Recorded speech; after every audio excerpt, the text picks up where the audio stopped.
Hi everyone, I'm Elizabeth McCullough. I'm Head of UK Student Recruitment at Goldsmiths, University of London. For this session, we're going to be looking at student money. How does it add up? This talk is one of our university neutral talks. So if you're in year 12, year 13 or a mature student and you're thinking about going to university and you'd like to know more about student finance, then this talk is relevant to you, whichever university you're thinking about. This talk is mostly focused on UK students, so I'm afraid we won't be covering too much for EU or international students, just because that funding situation is quite different. In this short recording, we're just going to introduce you to some of the key themes that you need to be thinking about in terms of student finance, and also some of the terminology that you'll start to hear, both in the student money session and when you start to apply for finance as well. If you can make sure you've got a pen and paper handy or your mobile phone to hand so you can take a picture of the screen, we do actually have some tasks for you to complete before the student money session takes place.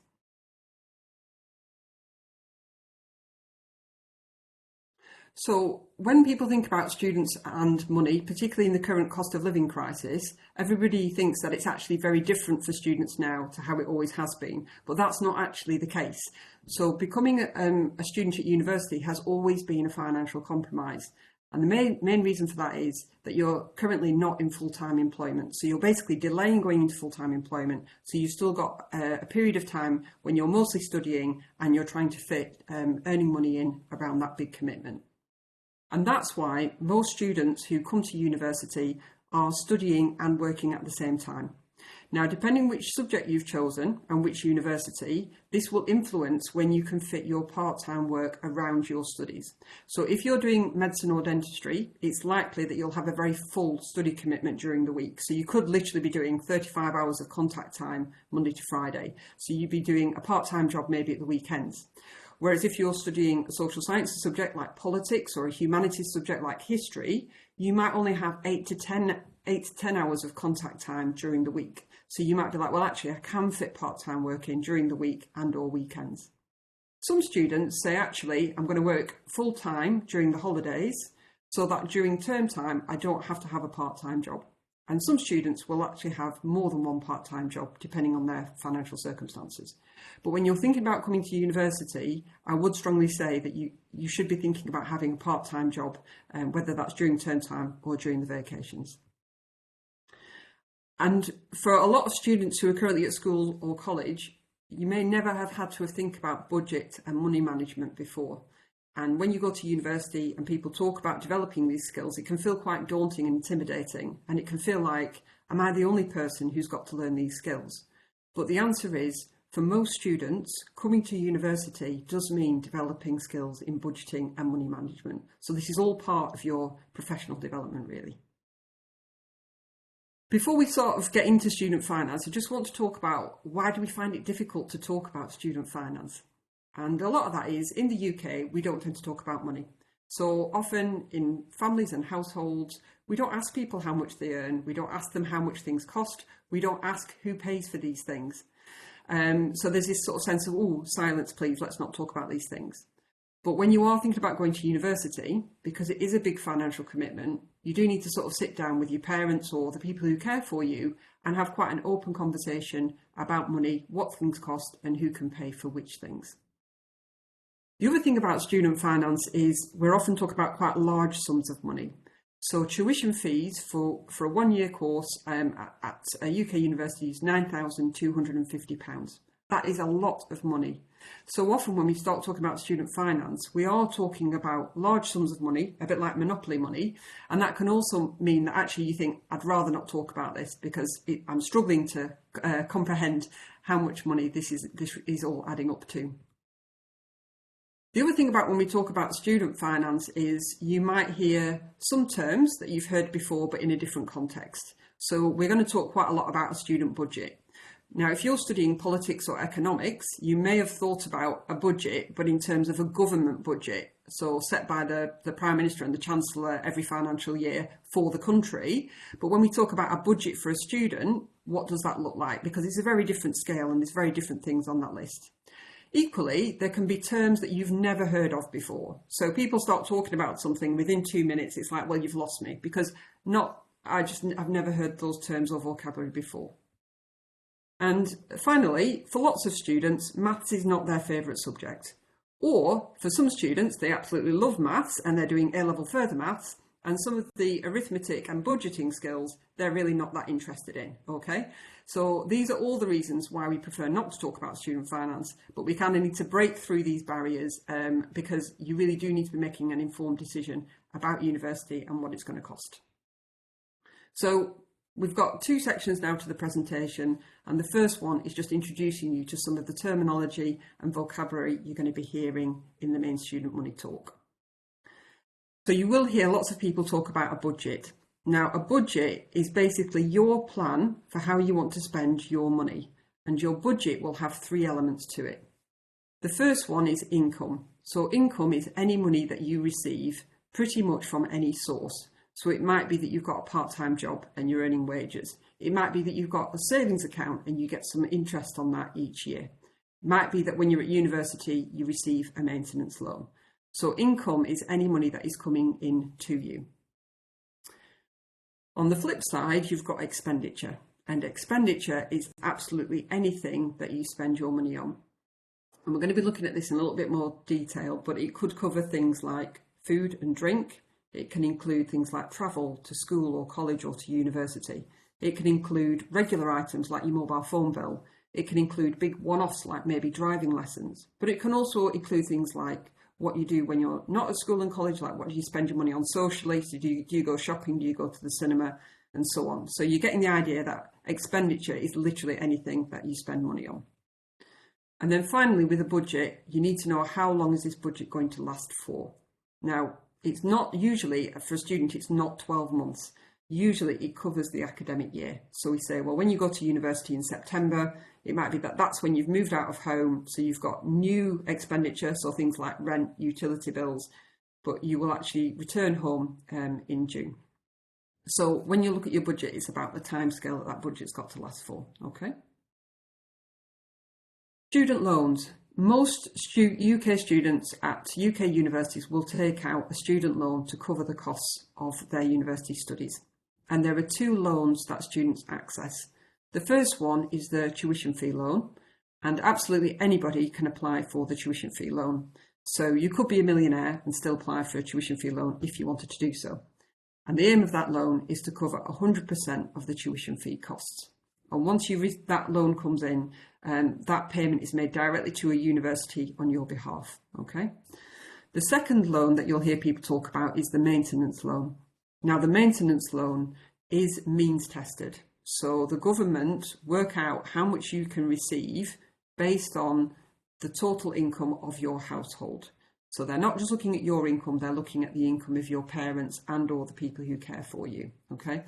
So, but lots of students will apply for the maintenance loan, and lots of students will receive a maintenance loan, but the amount they can borrow varies depending on your household income. When you take out any type of loan, you will always be charged interest. So when you take out a student loan, the capital is the amount that you've borrowed, and the interest is added to the capital because it's like a fee for you borrowing that sum of money. All right. So when you think about loans, be mindful that there are two loans, the tuition fee loan and the maintenance loan. And when you take out a loan, you have to pay that money back, and you will always pay interest on the loan. In the UK, student loans are provided by one of 4 agencies. These are all government agencies, okay? So you don't go to a high street bank, you don't go to an independent lender, you actually approach the relevant government for England or the devolved authority. So if you currently live in England, you will apply to Student Finance England. If you currently live in Scotland, you'd apply to the Student Awards Agency Scotland. And the last area of terminology I want us to look at is scholarships and bursaries. Now, scholarships and bursaries are funding opportunities provided by universities or charities. So it's really important when you look at a university, you look at what scholarships and bursaries they've got available, because it will vary quite a lot between the different universities. When you look at scholarships and bursaries, they might say that we're giving you money, so this scholarship is worth £3,000 a year, or they might talk about it being in-kind support. So for example, if you received a sports scholarship, In-kind support might be free gym membership or a certain number of physio sessions. The real benefit of scholarships and bursaries is that the funding and the support is given to you, so you don't need to pay it back. So it's not like a loan. As long as you complete the course, that funding is yours. With scholarships and bursaries, you do need to look very closely at the eligibility criteria. Now, sometimes a scholarship or a bursary is automatic. So, for example, lots of universities have got bursaries and scholarships to support students who've been in care. And as long as we know that you've been in care, then that funding will be made available to you. All right, so in that sense, you don't really need to apply for it. You just need to make sure that the university is aware of your personal circumstances. Some scholarships are competitive, so this is where you do need to fill out an application form, because there might be 10 scholarships available, but they might receive 20 applications for those scholarships. So not everybody who applies will receive one. So when we talk about a competitive scholarship, that's what we are referring to. The other thing you need to be mindful of with scholarships and bursaries is that they all have their own application form and their own deadline. So the emphasis is on you as the student to be aware of what funding opportunities are out there, find out how to apply for them, and make sure that you apply before the deadline. Often, if you miss a deadline, unfortunately, you've missed the opportunity to access that funding. So it is really important to do your research and be aware of this information. The last thing I want to touch on are the things that I would like you to think about before the student money session. And this is because this will give you some really good foundations to work from, and you'll get more out of the session. The first one I want to return to is scholarships and bursaries. And the reason for this is, when people think about scholarships, they often think, I won't apply for it because I won't get it. And the reasons why people don't apply for it are, a lot of students think, that's not me. All right, so a lot of students will say, well, you know, I know people who haven't got much money, they might need to apply for scholarships, but my household, we've never had to receive funding before.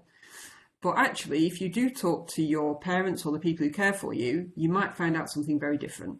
So lots of families in the UK receive child benefit.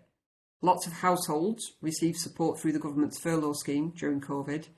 And lots of households receive housing benefit to cover the costs of some of their rent. So if you think, actually, that's not me, actually, really, it could be you. You could meet these criteria to receive funding that is given to you and you don't need to pay it back. A lot of students are very altruistic, and even if they find a funding source that they are eligible for, they'll often sort of say, oh, but if I apply, maybe somebody else won't get it. So do I need it? Because actually there's going to be somebody who's in more need than me.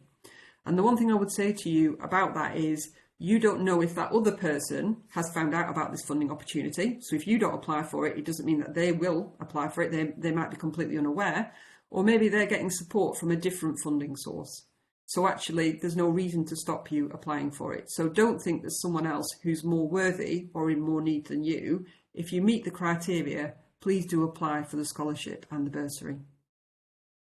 And then the last reason why a lot of students don't apply for scholarships and bursaries is they're very modest about themselves and their achievements. So they assume that there will always be somebody better than them who's going to apply for it.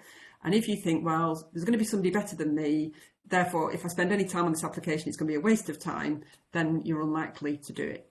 But what I will say is, if you don't apply and you don't put yourself forward, you definitely won't get that funding. And that funding can make a real difference to your time at university. So if you meet the criteria, be confident and apply for that funding and think, yes, I'm going to get it.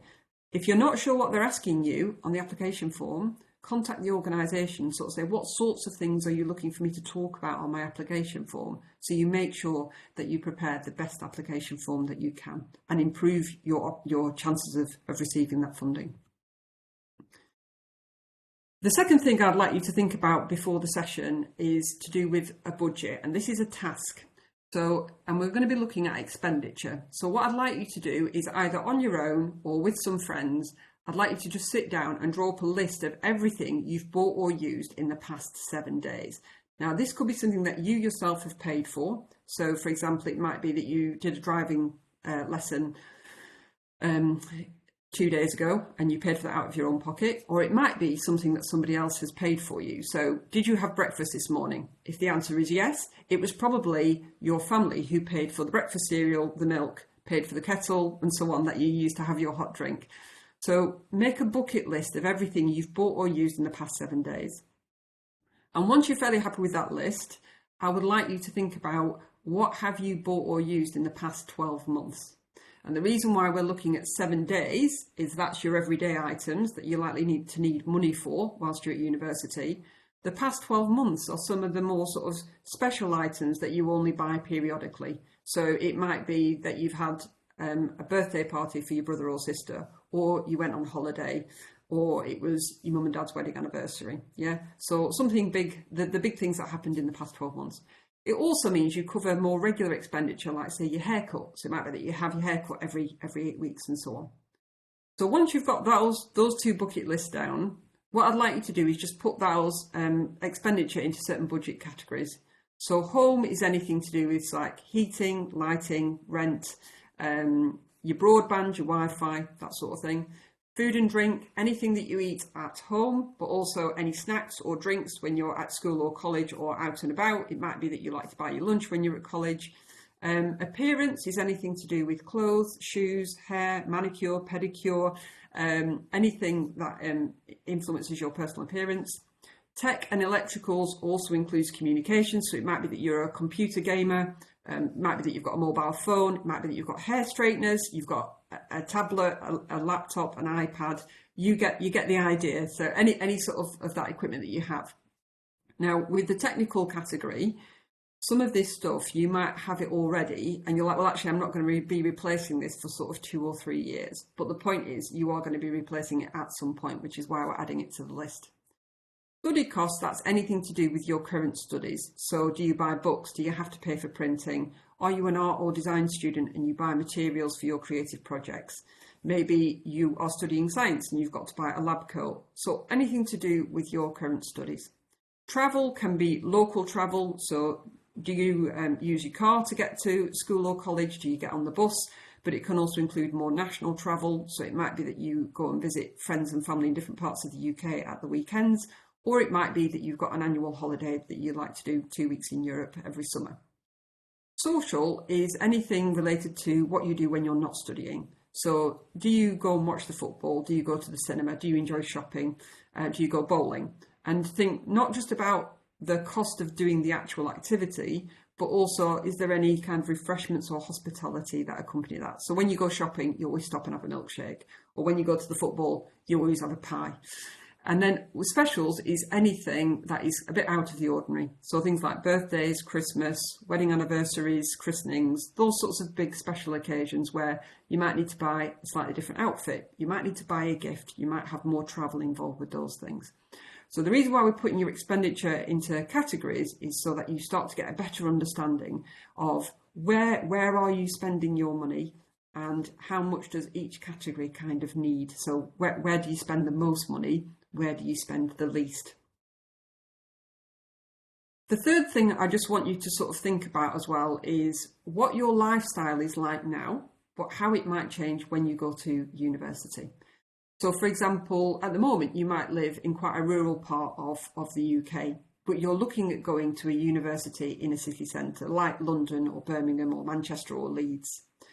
So at the moment, you might be like, well, I'm in quite a rural part of the UK. There aren't many opportunities for part-time work. But when I go to a city university, it's going to be easier to find a part-time job because there's going to be a lot more opportunities.